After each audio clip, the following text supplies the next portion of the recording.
de 2 Reis, capítulo de número 6.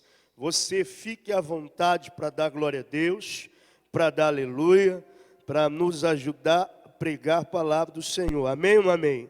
Eu não sei se você percebeu, mas quando vocês entraram aqui, o pastor Sandro colocou uma placa ali fora, escrito assim: proibido entrar pessoas feias. Por isso que você está aqui dentro, inclusive eu estou aqui dentro, porque você é a imagem de Cristo. Você é lindo. Dá uma olhada para a pessoa que está perto de você. Fala um coraçãozinho para ela dizer: ó, você é lindo, você é linda. Você é um príncipe, você é uma princesa do Senhor. Por isso que você está aqui dentro, irmão. É isso aí. Se não fosse a graça e misericórdia do Senhor, nem eu estava aqui dentro. Mas glória a Deus por isso. Aleluia. Sabe que você pode dar uma salva de palmas ao Senhor por isso, irmão? Você é príncipe, você é a princesa do Senhor. Aleluia. Glória a Deus. Você já achou? Diga amém. Você também que nos acompanha nas redes sociais. Livro de 2 Reis, capítulo de número 6. Verso de número 1 em diante. Diz assim: e disseram os filhos dos profetas. Eu vou pedir um pouquinho de retorno só aqui, porque eu estou ouvindo mais lá em cima do que aqui embaixo. Eu vou ficar sem voz. Aleluia. Mais um pouquinho. Ótimo. Domingo de manhã eu consigo fazer o louvor. Tá perfeito, Pinho. Agora eu prometo que eu não vou gritar.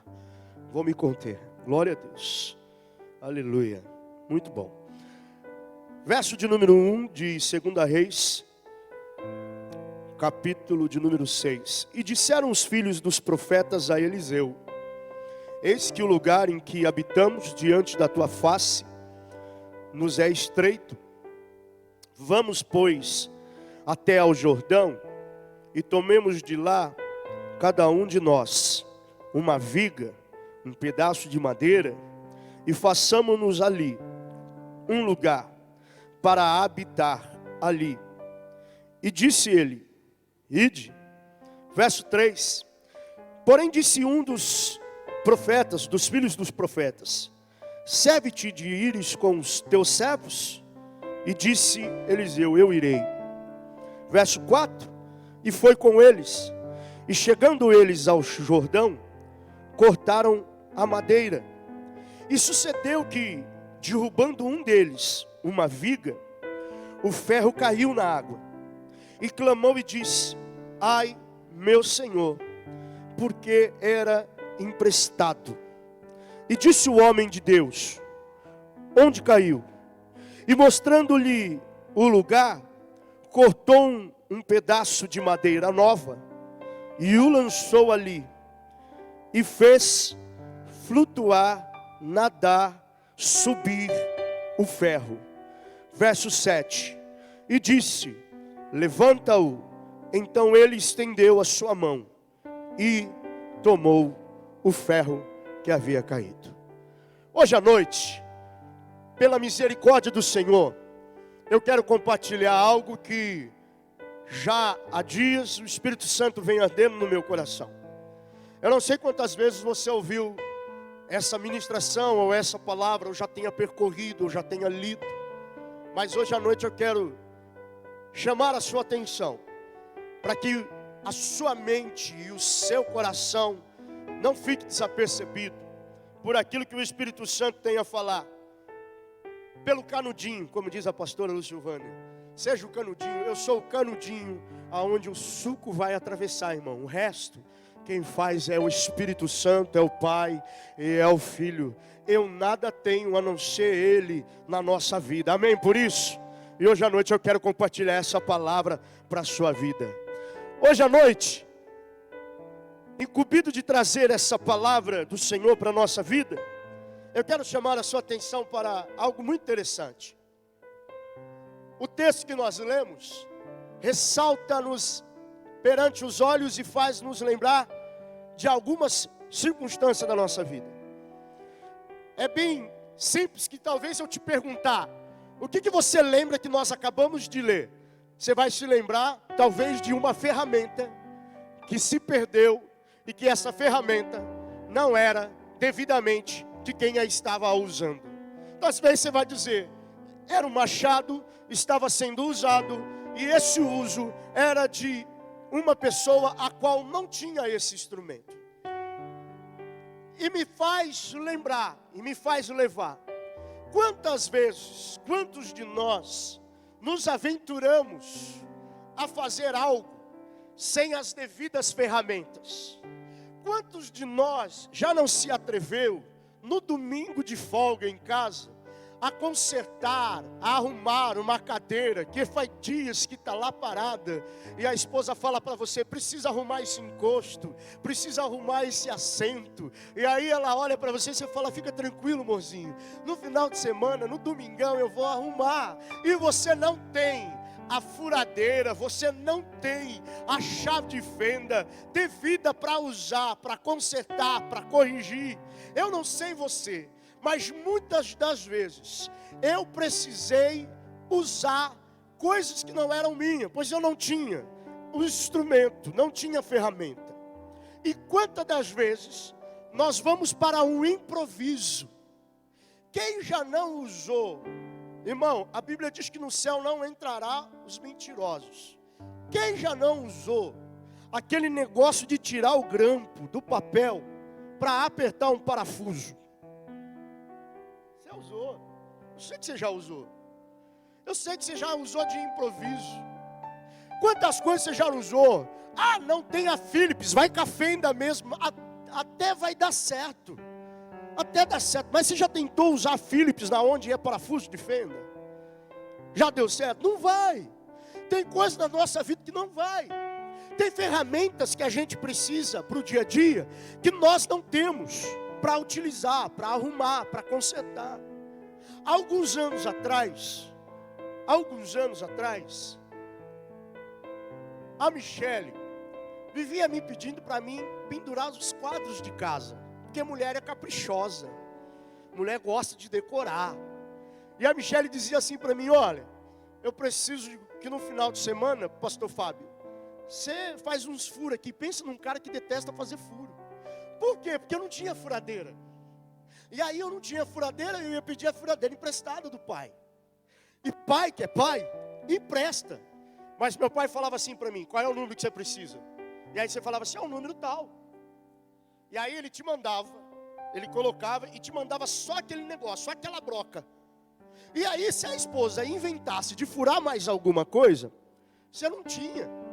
Porque o pai, morrendo de medo do filho perder o negócio, irmão, porque a pior coisa que tem é você não ter o instrumento, não ter a ferramenta e pedir dos outros emprestado. O cara, se ele for crente, irmão, ele vai te emprestar e vai falar na lata, cuidado. Se ele não for crente, ele vai falar assim, quebrou, não tenho. Igual aquela chave boca de 6, né, que fala.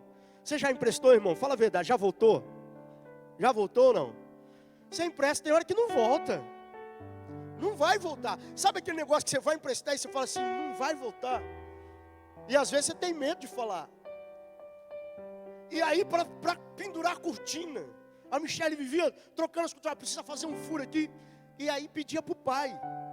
Até que chegou um tempo, uns 3, 4 anos atrás, eu ganhei uma furadeira no Dia dos Pais. Acabou a desculpa de você pedir a furadeira para o seu pai. Agora você tem a furadeira.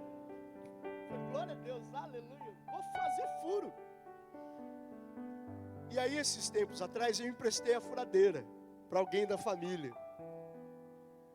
E eu emprestei a furadeira. Passou uns dias, ela voltou, mas irmão, de verdade, ela foi funcionando. Pastor Fábio, quando eu fui usar, ela já não estava mais funcionando. O difícil é você não ter, pegar ele emprestado e se devolver. É zoado que fala? Zoado. O caldo vai engrossar. Porque você nunca mais vai conseguir nada emprestado da outra pessoa. Nunca mais vão te emprestar nada. E aí esses dias atrás, a Michele disse assim, ó, precisa fazer não sei o que. Eu falei, pronto, tenho furadeira, vou fazer. Coloquei na tomada e quando eu fui... Aí eu troquei de tomada. Eu falei, a tomada está zoada. E nada. O texto que nós acabamos de ler, narra uma história parecida com isso. nada mais, nada menos, nós estamos lendo a história, e agora eu quero chamar a sua atenção para isso, do profeta Eliseu,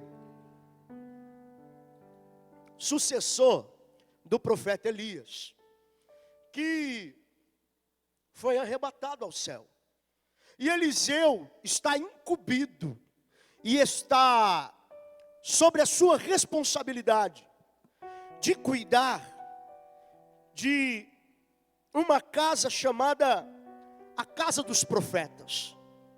Lugar este aonde profetas e filhos de profetas, eles ficavam como se fosse um alojamento, como se fosse um acampamento, afastado da grande cidade, afastado da grande multidão, um lugar reservado.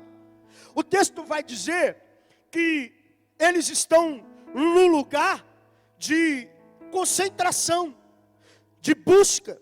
E quando você vai estudar sobre a história, Casa dos Profetas não surgiu em 2 Reis.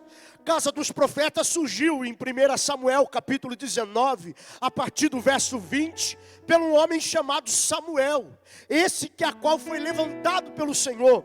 Samuel não foi só profeta, mas também exerceu o papel de sacerdote e exerceu o papel de juiz.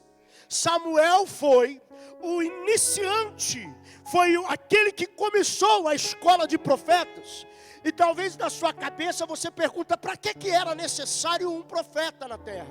Para que era necessário ter um profeta na terra? Nada mais, nada menos, se você ler o livro de 1 Samuel, se você ler o livro de Juízes, se você ler o livro de 1 Reis, se você ler o livro de 2 Reis, o povo naquela época estava vivendo num grande momento de apostasia, um grande momento onde estava acontecendo um desvio de conduta, um desvio de comportamento. O homem estava sendo levado a mudanças de caráter, o comportamento a qual Deus tinha pedido para que o homem se mantivesse diante da obediência, diante da direção, estava caindo numa apostasia. Os reis que haviam se levantado, os governadores que haviam se levantado, estavam tirando o foco, levando o povo a outros deuses, levando o povo a outras culturas, levando o povo a cultuar outros senhores.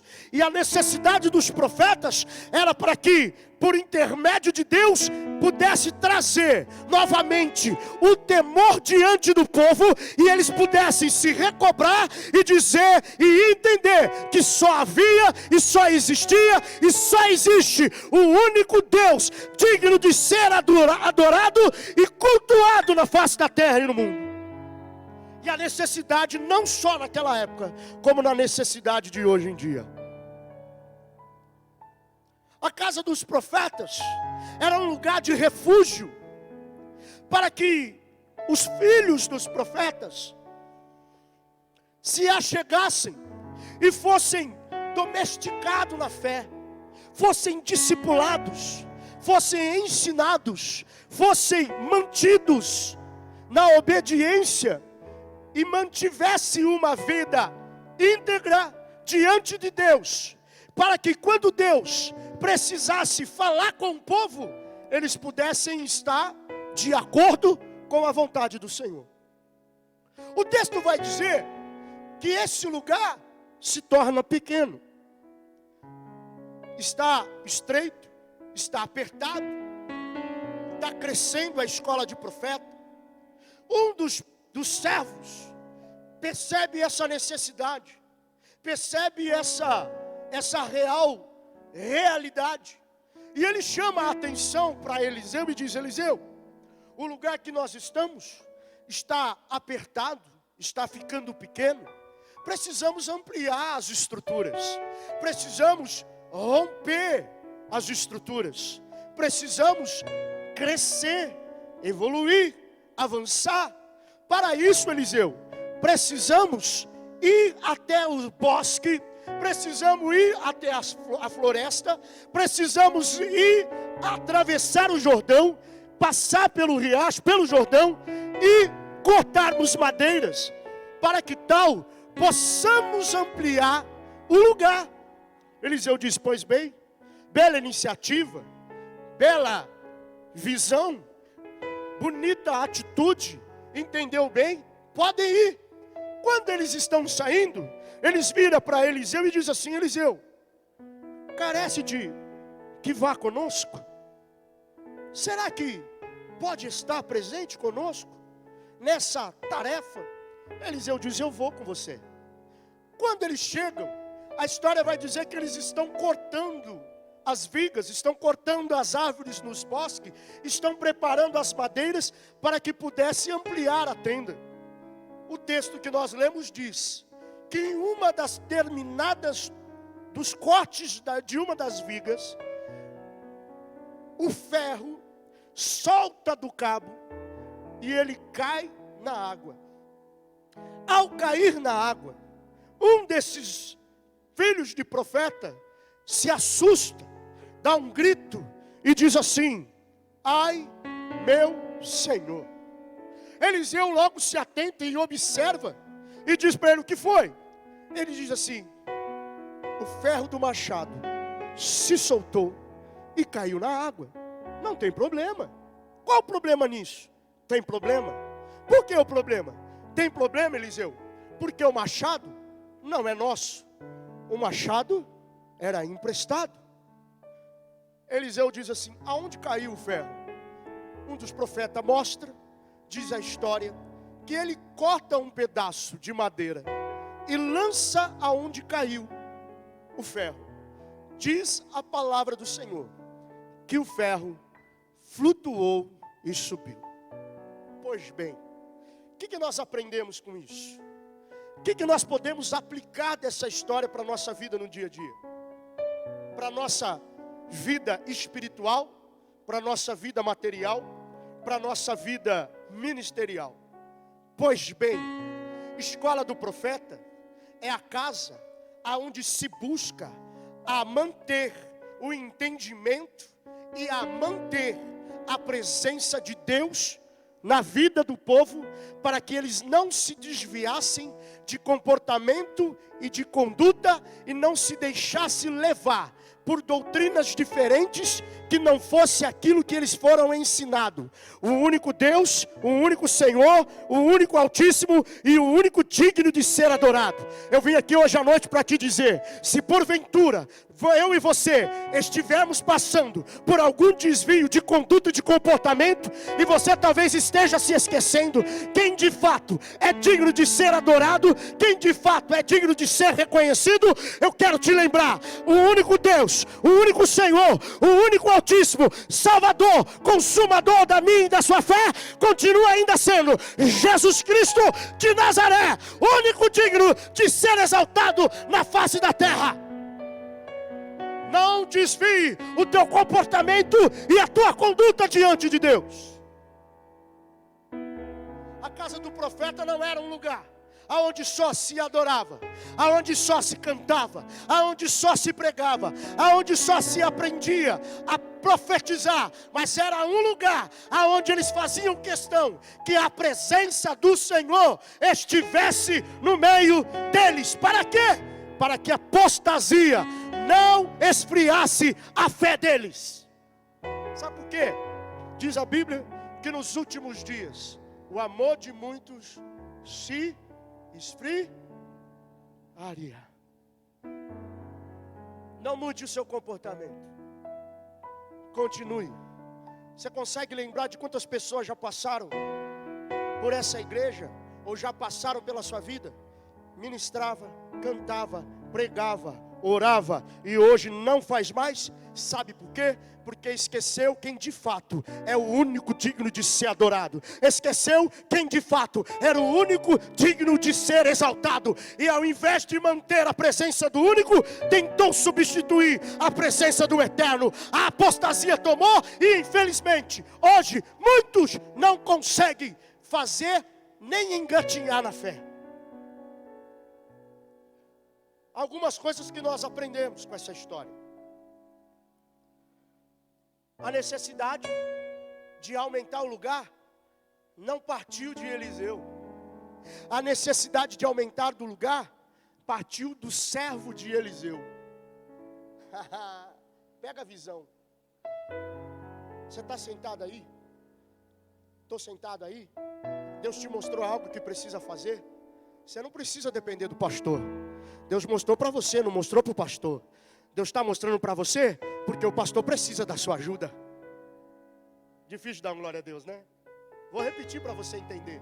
Ei, quem teve a iniciativa e viu a necessidade de crescer, foi o servo, não foi Eliseu. Você está vendo algo que precisa melhorar no seu ministério? Faça alguma coisa para que ele evolua. Faça alguma coisa para que ele cresça. Está precisando orar? Chama para orar. Está precisando jejuar? Chama para jejuar. Está precisando consagrar? Chama para consagrar. A iniciativa parte de mim e de você. Fica esperando alguém fazer. Porque é fácil você falar, se fosse eu fazia assim. Se fosse eu tocava assim. Se fosse eu cantava assim. Se fosse eu saía. Ei, se fosse você, então faça. A necessidade é aumentar o lugar. Ei, você viu a necessidade? Regaça as mangas, pega no machado e vai cortar viga. Debaixo de obediência. Por quê? Porque antes de sair para fazer, pediu, pegou a visão aqui ou não? Pediu a bênção.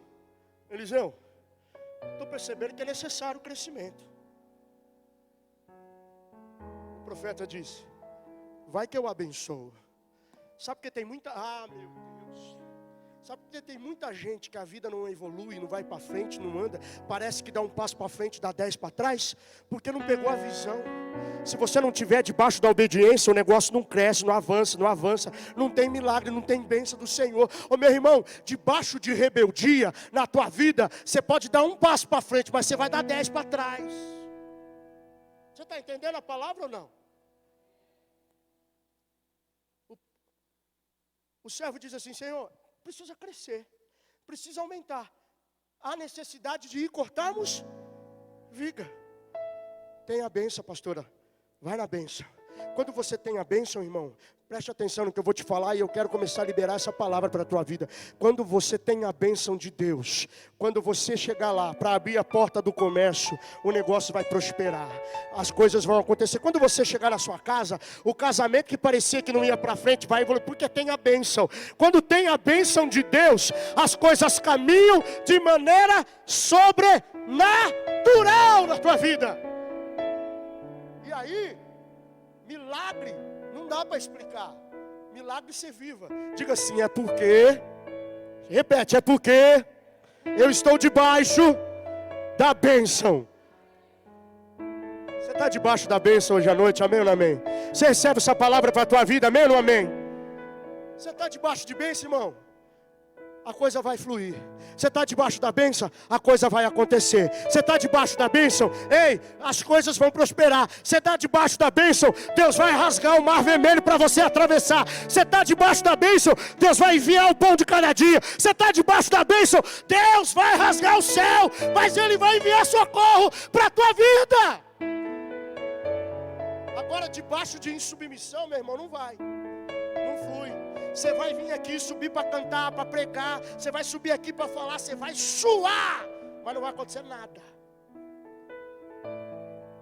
E pega a visão, até para a sua casa, para os teus filhos, para a educação dos teus filhos. Você quer ver o marido salvo, você quer ver a sua família salva, mas não tem submissão nem na igreja e não tem submissão nem dentro de casa. Como é que Deus prospera? Como é que Deus abençoa?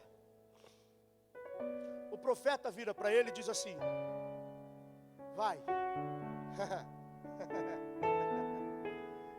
aprende uma lição aqui. Olha o tamanho do meu esboço. É isso aqui, ó. Enquanto eu fui falando com Deus, Deus foi me mandando. É isso aqui.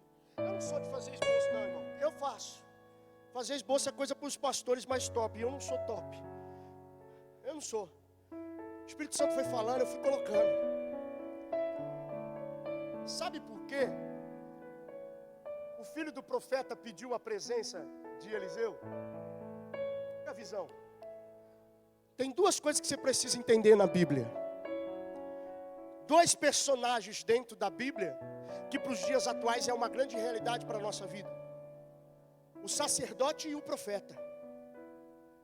Essas duas figuras na Bíblia e nos dias de hoje são fundamentais. Primeiro, preste atenção. O sacerdote é a voz do povo para com Deus.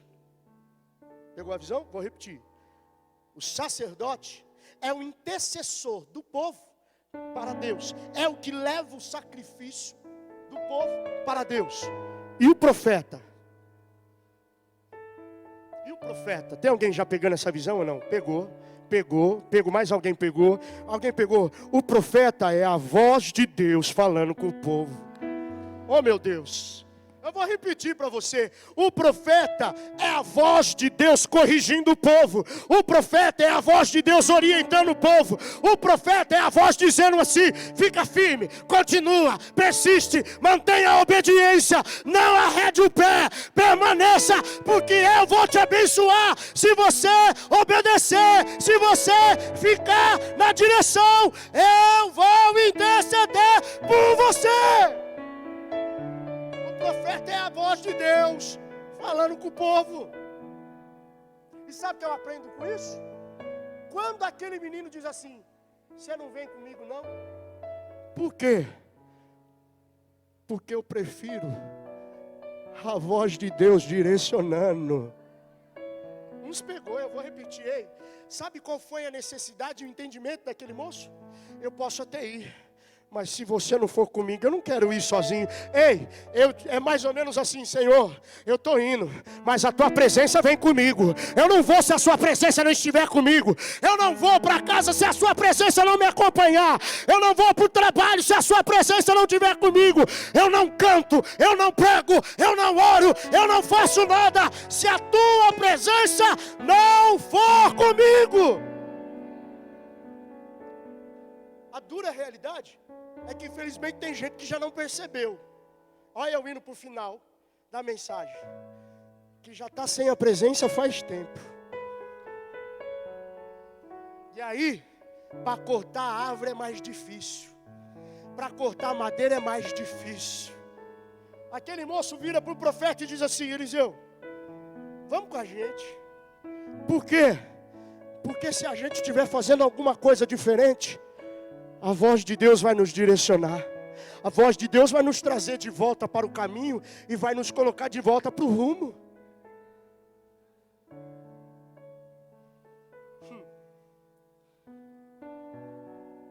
Sabe o que eu aprendo com isso? Escute isso. Eu posso ser bom vendedor. Eu posso ser bom cozinheiro. Eu posso ser bom jornalista, atendente, enfermeiro, médico, polícia. Eu posso ser o melhor, mas sem a presença de Deus, eu não sou nada. Sem a presença de Deus, eu sou só o cabo, o machado já foi. Você está entendendo a mensagem ou não? Sou só o cabo não é nada. Eu sinto a graça de Deus para falar isso aqui, irmão.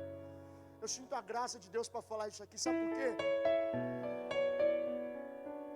Não basta trabalhar somente. Se não tiver a presença de Deus, meu irmão, eu vou suar aqui para você entender o que o Espírito quer falar e não vai acontecer nada. Mas se a presença do Senhor, e ela está nesse lugar hoje à noite, desde a hora que nós começamos a cantar, a hora que as irmãs estavam adorando, irmã, que coisa linda. Eu sinto a presença do Senhor desde a hora que eu passei pelaquela porta. Sabe por quê? Eu não vim aqui para pedir, eu vim aqui para oferecer. O culto não é só receber, o culto é dar. E quando eu ofereço, eu tenho de volta. É porque a presença de Deus, ela muda a atmosfera.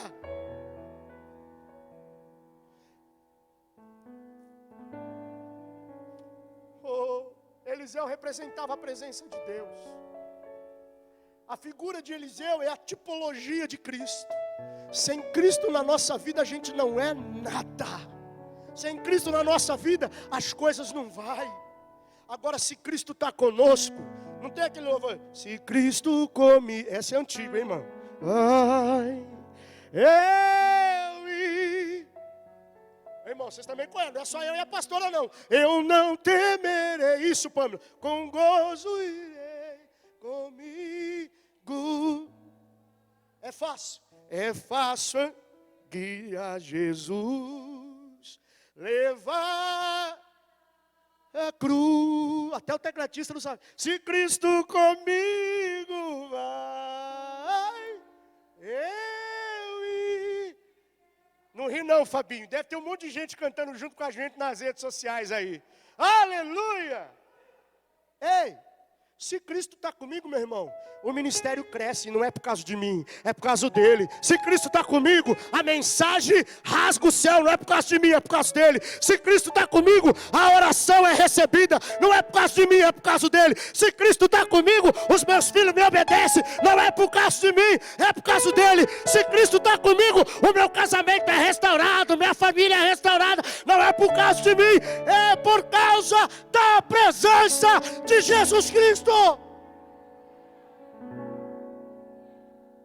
Oh, aleluia.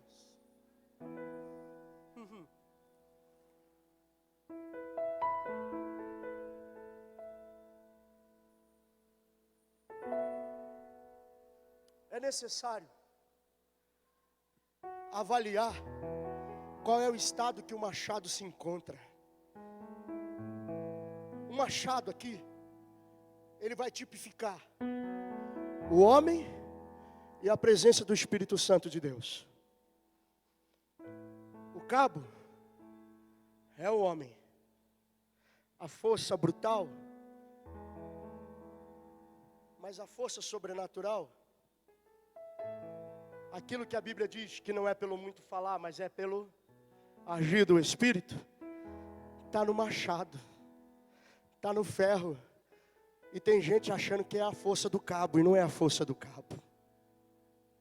Não é porque você tem uma boa faculdade, não é porque você tem uma boa dicção, não é porque você lê os melhores livros, não é porque você é um cara antenado, não é porque você é o Google, um youtuber da vida, não é porque você é um cara formado. Isso tudo é bom, é maravilhoso, mas vai ser melhor e excelente e sobrenatural se o ferro estiver junto com o machado no cabo. Sem o ferro é só o homem.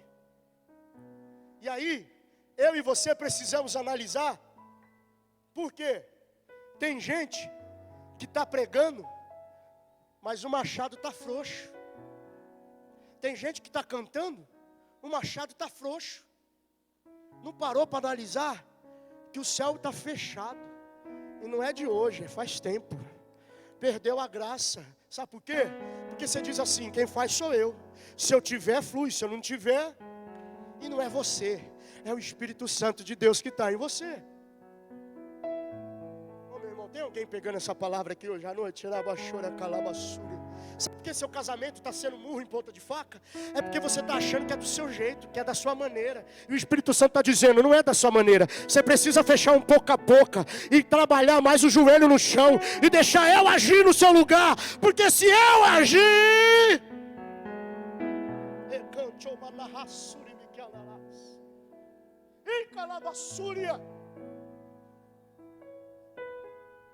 Ô irmão, eu sou da graça de Jeová para falar isso aqui para a tua vida.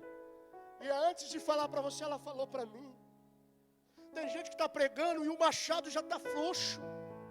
Está fazendo de qualquer jeito. Vem no automático, pastora Lucilvânia. Vem porque está na escala. Vem porque hoje é de culto de ceia. Tem gente que só aparece na igreja uma vez. Ei, cuidado, cuidado. Porque o ferro está quase escapando do cabo. E se escapar, vai ficar pior do que está. Cuidado! Para apertar o ferro. Volte a orar, volte a jejuar, volte a buscar, volte a fazer tudo de novo como você fez, com amor às coisas de Deus. Não permita entrar numa vida de apostasia. Faz por fazer, canta por cantar, ora por orar, prega por pregar, cozinha por cozinhar. Ei, para com isso. machado está escapando do ferro.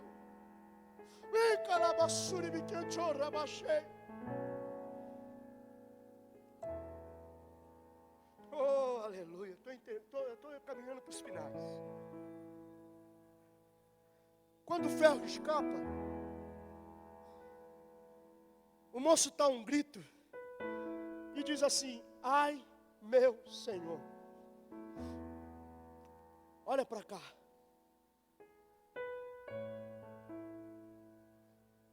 Eliseu corre e diz: o que aconteceu? Senhor, o ferro soltou do cabo. E agora? Qual é o problema? O problema é que o ferro, o machado, não é nosso. E aí? E aí? Você lembra que eu falei? Se não é nosso, a gente vai ter que prestar conta. Tem alguém pegando a visão aí ou não? Esse dom não é seu. Sua carra cantorava a súria. Seu casamento não é seu. Seus filhos não são seus. Esse ministério não é seu. Você está cuidando dele de que jeito? Quem te deu vai prestar conta para ele. Sua família, você vai prestar conta dela. Como é que você está cuidando daquilo que não é teu? Quem te deu na mão vai cobrar? Hã? Como é que você está cuidando desse ministério? Como é que você está cuidando desse chamado que Deus te deu? Como é que você está cuidando desse negócio? Ei, quando aquele moço dá um berro, ele diz: ai, meu Senhor, o que foi? O ferro caiu. E agora? E agora? Que quem emprestou vai pedir o valor de volta.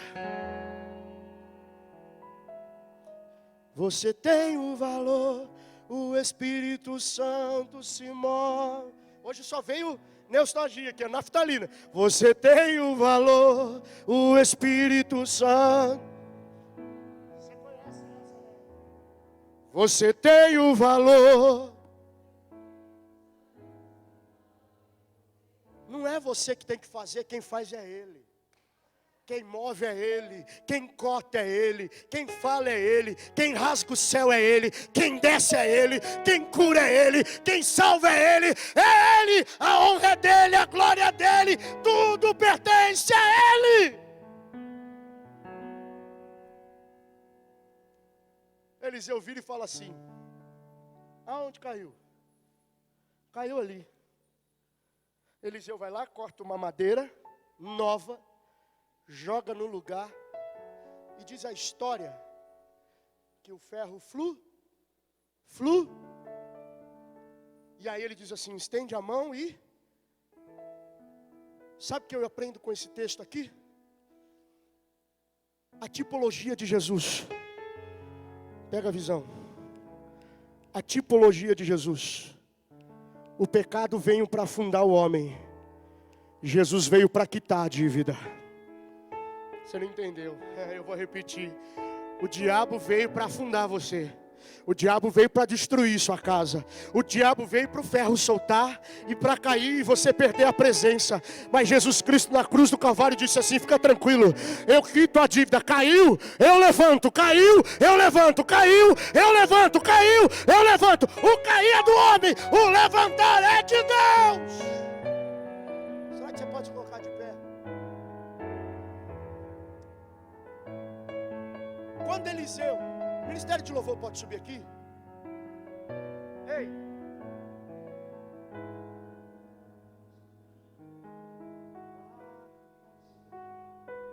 Atenção!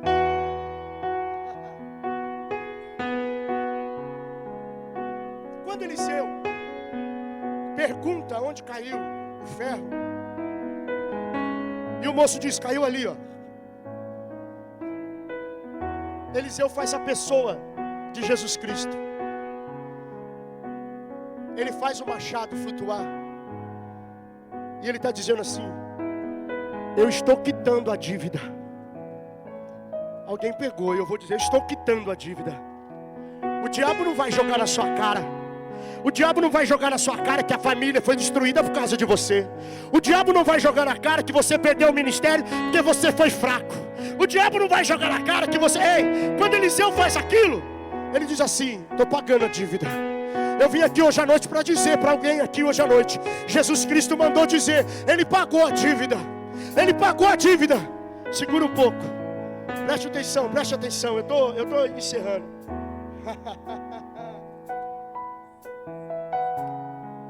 O texto vai dizer, pastora Lucifone e pastor Fábio, pega aqui, aprende aqui, tá? Que quando o profeta vai lá e corta uma madeira nova, e ele lança onde caiu,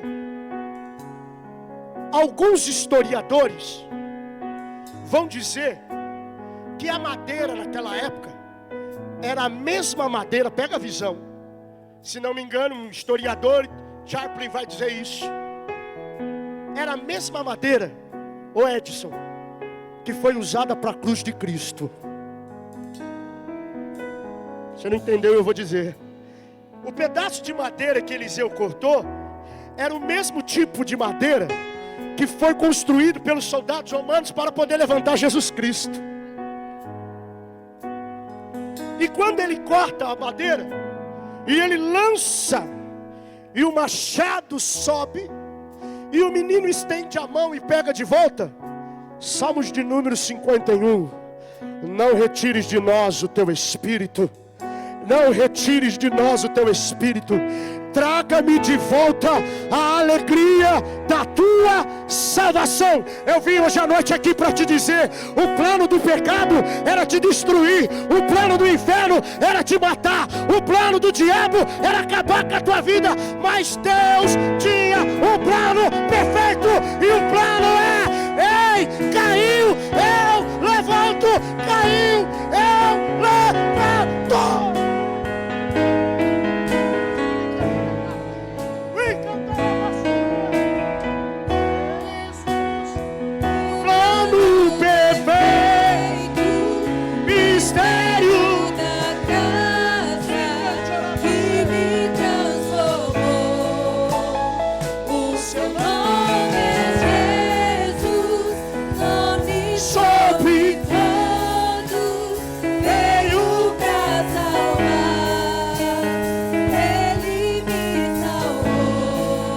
Diz, aonde foi que caiu? Aonde foi que tropeçou? Não importa. O que importa é que a madeira que caiu na água, quando sobe o ferro, ela representa a cruz de Cristo, que foi erguida no monte chamado Caveira, e Jesus Cristo de braços abertos dizendo: não tem problema, caiu, eu tenho poder para levantar. Caiu, eu tenho poder para restaurar. Eu não sei aonde foi que você caiu, eu não sei aonde foi que você errou, eu não sei o que foi que Satanás tem te acusado, tem te culpado. Talvez você deixou a apostasia tomar conta da tua vida, mas hoje à noite eu vim aqui para te dizer: ei, o diabo pode ter tentado te derrubar, o pecado pode ter tentado te afundar no lamaçal do pecado, mas Cristo Jesus, Ele deu um brado lá: Eli, Eli, Eli, Eli, lá basta cantando, ei, está consumado. Ei, o brado na cruz foi dado pela tua vida, o brado na cruz foi dado pela tua família, o brado na cruz foi dado por você, o brado foi dado por mim.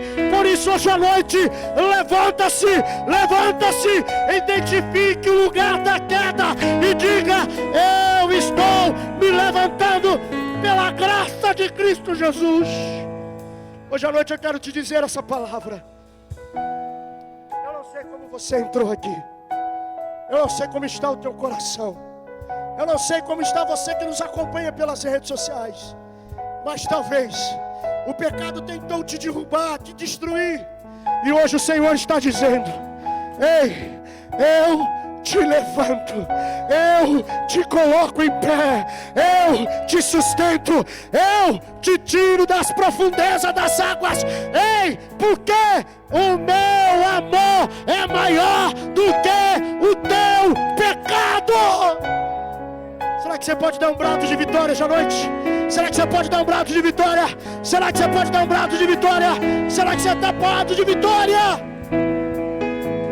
Jesus, o plano perfeito, mistério da graça que me transformou.